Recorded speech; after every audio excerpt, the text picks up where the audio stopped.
Good morning, Carl. The House, of course, yesterday passing that bill. The governor, DeSantis, expected to sign it in the coming days. That would remove Disney's self-governing district. This despite a 50-year partnership between Florida Republicans and Disney. Disney's political contributions in Florida totaling $50 million just between 1996 and 2021.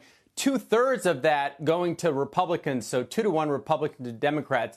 Disney's corporate PAC gave around $300,000 to the Republican legislators who supported this bill, including more than $100,000 to the Friends of Ron DeSantis PAC. Disney employs a team of 38 lobbyists in Tallahassee, the state capital. That's more than any other company.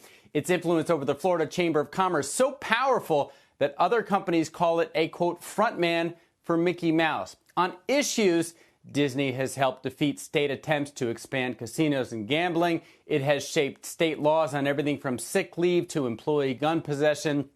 And it has consistently gotten special carve-outs, such as the most recent social media law. Last year, remember, it received $570 million in tax breaks to move those 2,000 employees from California. But now, Governor DeSantis has made Disney his foil. In an email to donors, he said he was ending Disney's, quote, sweetheart deal negotiated and preserved for decades by the powerful. And guys, if you had told me a year ago that the Florida governor would go after Disney, the state's largest employer, largest taxpayer, largest political donor, I would say you're crazy. But this is the new reality. This is a new sort of world order for the Republican Party and business as we talk about the culture wars.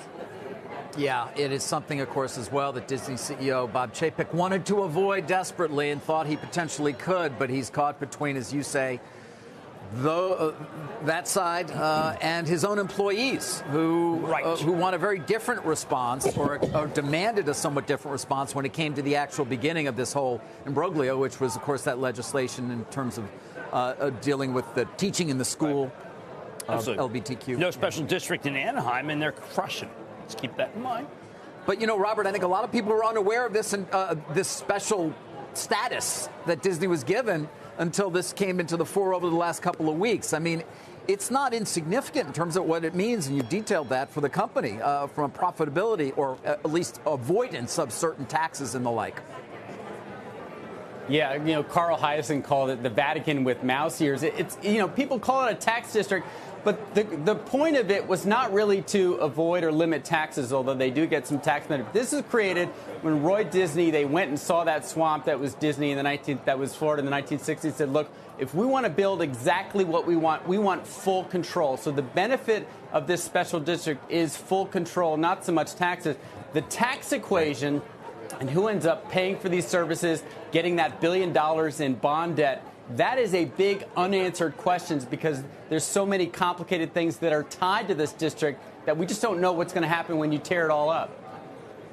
Yep, some chatter about legal challenges as well, but a lot of discussion that maybe that doesn't get you very far. We're going to watch it, Robert. Unbelievable. There are stakeholders who support gay rights, and I think Chapek's doing a very gutsy thing.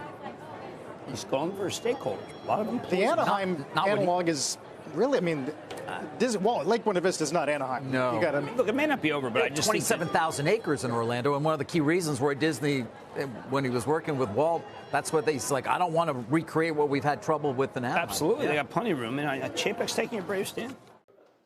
Shepard Smith here. Thanks for watching CNBC on YouTube.